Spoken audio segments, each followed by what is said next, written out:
I was reading a blog post the other day about polar bears. Lovely creatures, aren't they? Although up until recently we've been really worried about them because, according to Al Gore in his Inconvenient Truth that came out in 2006, we were told that the polar bear population were desperately depleting and that they were starving up there in the Arctic, and they were stuck on ice that was melting, having to swim up to 60 miles to find food. And how we were saddened by that news.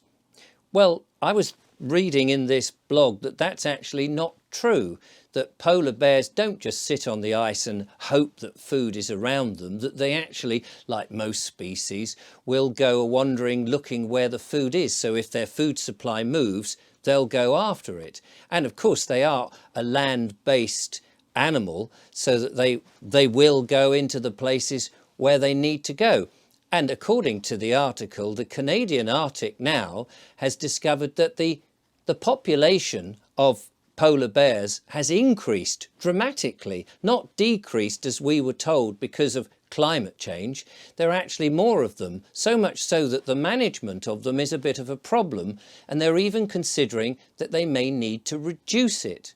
Now that's interesting, because I'm not sure that you're supposed to cull an endangered species, but no doubt they'll make the arrangements. If there's too many of them, I suppose we'll just have to reduce the numbers somehow or other.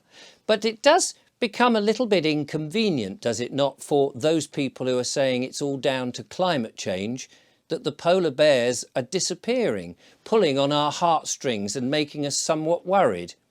Which made me think, I wonder how much more of the claims that the climate change people are telling us is actually true.